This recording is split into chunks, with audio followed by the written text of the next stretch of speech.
अब इसी प्रकार से अगला सवाल रहेगा क्वेश्चन नंबर 18। क्वेश्चन नंबर 18 में 3 भाग दिया गया है, जिसमें पहला भाग ये रहा और बोला जा रहा है कि सिद्ध करें कि cosec square 67 degree minus tan square 23 degree बराबर में होता है 1। तो इस डेटा को प्रयोग करते हुए हमें क्या सिद्ध करना है? 1 सिद्ध करना है, यानी 1 साबित करना है दाएं पक्ष में।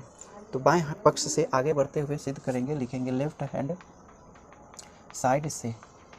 तो लेफ्ट हैंड साइड में डेटा है cosec square 67 degree minus tan square 23 degree, इतना है।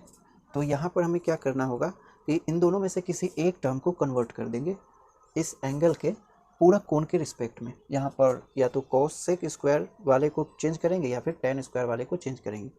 तो यहाँ पर एक ही को चेंज करना है, तो लिखेंगे यहाँ पर कोसेक ऑफ 67 डिग्री का स्क्वायर, इसे ऐसे लिख सकते हैं, और माइनस में टेन स्क्वायर 23 डिग्री। तो हम यहाँ पर कोसेक वाले टर्म को चेंज करेंगे और टेन वाले टर्म को हम चेंज नहीं करेंगे, ठीक ना। अगर दोनों को चेंज करें तो कोई फ़ायदा नहीं होगा, हमें चाहिए एक, तो एक नहीं आ पाएगा, इसीलिए इन दोनों में से किसी एक को चेंज करें, ठीक ना। यहाँ पर स्क्वायर है, इसीलिए हम क्या करेंगे, किसी एक को चेंज करेंगे, ठीक। तो ये रहा। और ये जो कोसेक 67 डिग्री है, डिग्री लिखेंगे, कोसेक 67 डिग्री को 67 डिग्री के पूरा कोण के रिस्पेक्ट में अगर हम चेंज करें तो क्या लिख सकते हैं? यहाँ पर हम लिख सकते हैं sake of 90 degree minus 67 degree, इस तरीके से। और टोटल का क्या है? स्क्वायर, तो लिखेंगे स्क्वायर, फिर टेन स्क्वायर 23 डिग्री को हम इसी प्रकार से रहने देंगे। फिर यहाँ पर क्या हो गया, ये सेक 90 डिग्री माइनस 67 डिग्री है, तो यहाँ पर हम इसे चेंज करेंगे, ठीक ना। इसे सॉल्व करेंगे तो ये हो जाएगा सेक ऑफ इतना में से इतना को घटाएं तो कितना हो जाएगा, 10 में से 7 गया तो हो गया 3, और 8 में से 2 गया तो हो गया 6, सॉरी 2 हो जाएगा। तो कितना हो गया, सेक 23 डिग्री, और यहाँ पर स्क्वायर है तो सेक पर स्क्वायर हो जाएगा, और माइनस में लिखेंगे टेन स्क्वायर 23 डिग्री। तो यहाँ पर अगर हम देखें तो एंगल दोनों टर्म में क्या है, बराबर है। जैसे ये 23 डिग्री है तो इसमें भी 23 डिग्री है, तो दोनों त्रिकोणमितीय अनुपातों के जो एंगल है, कोण है, वो बराबर है। और यहाँ पर हम देख रहे हैं कि sec square 23 degree minus tan square 23 degree है, ये कुछ इस प्रकार से है, sec square theta minus tan square theta, इस तरीके से है। यहाँ थीटा की जगह पर है 23 डिग्री, ठीक है। तो sec square theta minus tan square theta, इसकी आइडेंटिटी हो जाती है कितनी, 1। तो इस प्रकार से यहाँ पर एंगल अगर बराबर हो तो तो sec square theta minus tan square theta बराबर 1 होता है। इसीलिए यहाँ पर थीटा की जगह पर 23 डिग्री है, और sec square 23 degree minus tan square 23 degree का जो मान हो जाएगा वो हो जाएगा 1, ठीक। तो ये हो गया RHS, तो लिखेंगे RHS और साथ में प्रूफ, ठीक। तो आप इतना नोट करें। तो अब क्वेश्चन नंबर 18 का दूसरा भाग इस प्रकार से है, जिसमें हमें बोला जा रहा है कि सिद्ध करें कि tan 15 डिग्री गुने tan 30 डिग्री गुने tan 45 डिग्री गुने tan 60 डिग्री और गुने tan 75 डिग्री बराबर में होता है 1। तो यहाँ इतना बड़ा डेटा दिया गया है और हमें साबित करना है कि ये पूरे के पूरे गुणनफल कितने होंगे, 1 होंगे। इतना से इतना हमें साबित करना है, ठीक ना। तो साबित करते हैं, लेफ्ट हैंड साइड से आगे बढ़ते हुए हम चलेंगे, ठीक ना। तो लेफ्ट हैंड साइड में अगर हम डेटा देखें तो यहाँ 30 डिग्री 45 डिग्री यानी tan 30 डिग्री tan 45 डिग्री और tan 60 डिग्री का मान हम टेबल से लिख सकते हैं या फिर वासु फॉर्मूला से निकाल सकते हैं। लेकिन यहाँ पर tan 15 डिग्री और tan 75 डिग्री का मान बताना थोड़ा मुश्किल है, ठीक ना। तो हम क्या करेंगे, ये जो tan 30 डिग्री tan 45 डिग्री और tan 60 डिग्री जो है उसके हम वैल्यू को प्रयोग करेंगे। लेकिन tan 15 डिग्री और tan 75 डिग्री को हम देखें तो ये एक दूसरे के क्या है, यहाँ पर जो एंगल है 75 डिग्री और 15 डिग्री, ये दोनों एक दूसरे के पूरक कोण है। तो इन दोनों को हम क्या करेंगे कि पूरक कोण के रिस्पेक्ट में चेंज करेंगे, ठीक ना। किसी एक टर्म को, इन दोनों में से किसी एक टर्म को चेंज करेंगे उसके एंगल के पूरक कोण के रिस्पेक्ट में, ठीक ना। तो लिखेंगे लेफ्ट हैंड साइड में जो डेटा दिया गया है वो है tan कितना है, ये है कितना 15 डिग्री, और इसमें जो ये है इसका पूरा कोण, इसे भी हम यहीं पे लिख लेते हैं tan कितना 75 डिग्री, और गुने में ये जो tan 30 डिग्री है इसे भी रहने देते हैं यहाँ पर, गुने में tan कितना है 45 डिग्री और गुने में है tan 60 डिग्री। ठीक, तो यहाँ पर tan 15 और tan 75 डिग्री है। यहाँ 15 और 75 एक दूसरे के पूरक कोण है, एक दूसरे के पूरक कोण है। तो इन दोनों में बदलाव करेंगे पूरक कोण के, यानी कोटि पूरक कोण के त्रिकोणमितीय अनुपात के आधार पर इसे चेंज करेंगे। यहाँ भी हम क्या करेंगे, इन दोनों में से किसी एक को चेंज करेंगे, ठीक ना, सिर्फ एक को, और बाकी को रहने देंगे। ठीक, तो यहाँ पर 15 डिग्री के पूरक कोण के रिस्पेक्ट में इसे हम चेंज करें तो लिखा जाएगा cot 90 डिग्री माइनस 15 डिग्री, इस तरीके से। और इसे चेंज कर देंगे, लेकिन इसे नहीं चेंज करेंगे, तो लिखेंगे tan 75 डिग्री।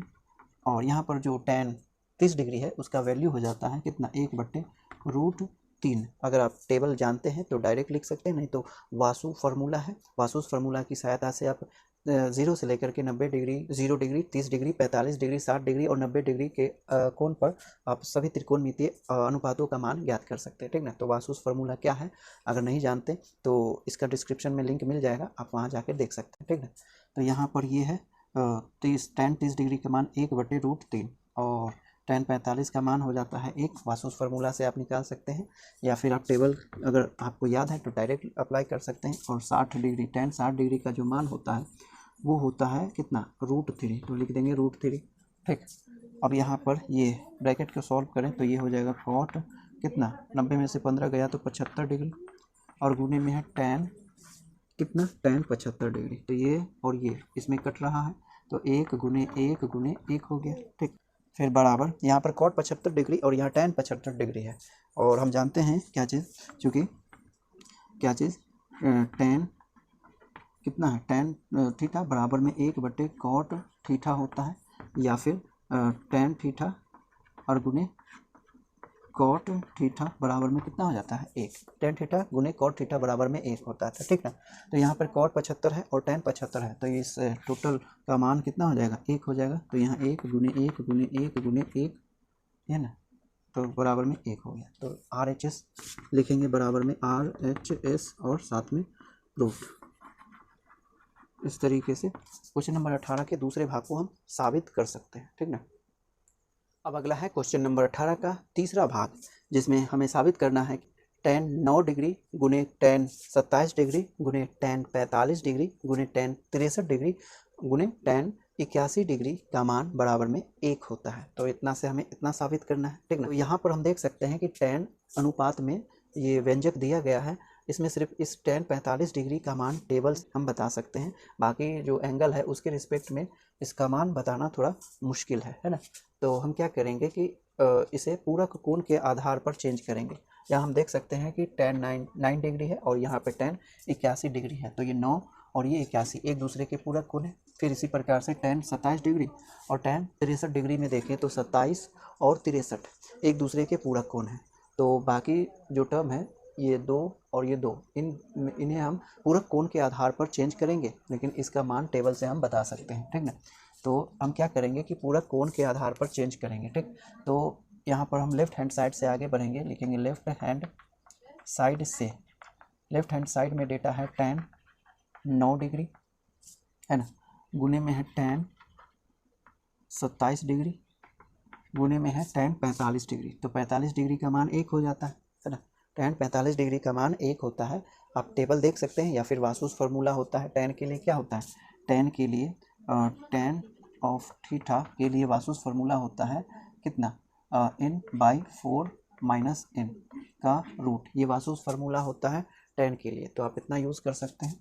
तो यहाँ पर हम लिख लेंगे ये, इसके बदले 1 होगा और गुने में है tan 63 डिग्री और गुने में है tan 81 डिग्री, इस तरीके से। फिर बराबर यहाँ पर ये 90 डिग्री नहीं है, ये 9 डिग्री है, ठीक रहे, 9 डिग्री हो गया। tan 27 डिग्री गुने में 1 है और यहाँ पर tan 63 और tan 81 है। तो हम ये देख रहे हैं ये दोनों एक दूसरे के पूरक हैं, तो इन दोनों में से किसी एक को चेंज करेंगे, ठीक। फिर ये 27 और ये 63 एक दूसरे के पूरक कोण है, इन दोनों में से भी किसी एक को चेंज करेंगे। तो इसे और इसे इसके पूरक कोण के आधार पर चेंज करेंगे। 90 डिग्री या 9 डिग्री है, 90 डिग्री नहीं, तो 9 डिग्री के पूरक कोण के आधार पर इसे चेंज करें तो ये हो जाएगा cot 90 डिग्री माइनस 9 डिग्री, ठीक ना, इस तरीके से।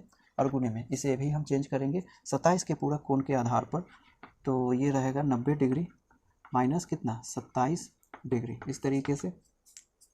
ये थोड़ा सेपरेट कर लेते हैं। ये है वासु फार्मूला किसके लिए, tan अनुपात के लिए, ठीक। और गुने में क्या हो जाएगा, ये हो गया tan 63 डिग्री और गुने में tan 81 डिग्री, इस तरीके से बराबर ये हो जाएगा cot कितना 81 डिग्री और गुने में cot ये हो जाएगा cot 63 डिग्री, इस तरीके से। फिर गुने में ये tan 63 डिग्री और tan 81 डिग्री, इस तरीके से। अब बराबर यहाँ पर cot 81 डिग्री और tan 81 डिग्री को एक साथ लिखें तो इस तरीके से लिखेंगे cot 81 डिग्री और गुने में tan 81 डिग्री। फिर गुने में है, इन दोनों को एक साथ लिखेंगे, इन दोनों को एक साथ, तो ये हो जाएगा cot 63 डिग्री और गुने में है tan 63 डिग्री। इन दोनों को एक साथ रखेंगे तो इससे क्या फ़ायदा होगा, इससे हम जानते हैं चूँकि क्या चीज़ tan थीटा बराबर एक बटे cot थीटा होता है ना। इसे क्रॉस मल्टीप्लाई करें तो tan थीटा और गुने cot थीटा बराबर में कितना हो जाएगा 1, तो tan थीटा गुने cot थीटा का मान कितना हो जाता है 1, ठीक ना। तो एंगल बराबर हो तो tan और cot का जो गुणनफल है वो 1 के बराबर होता है। तो यहाँ पर हम देख रहे हैं एंगल बराबर है, इसीलिए इस cot और tan का जो गुणनफल हो गया वो क्या हो जाएगा 1। इसी प्रकार से इसमें भी एंगल बराबर है ना, और इसी कारण से cot और tan का जो गुणनफल हो गया वो हो जाएगा 1, तो दोनों का गुणनफल 1 हो गया, ठीक। और RHS में हमें जो चाहिए 1, तो 1 आ गया, तो लिख देंगे यहाँ पर RHS और साथ में 2, ठीक ना। तो इस प्रकार से क्वेश्चन नंबर 18 के सभी भागों को हम साबित कर सकते हैं, ठीक ना। तो आप इतना नोट कर लें।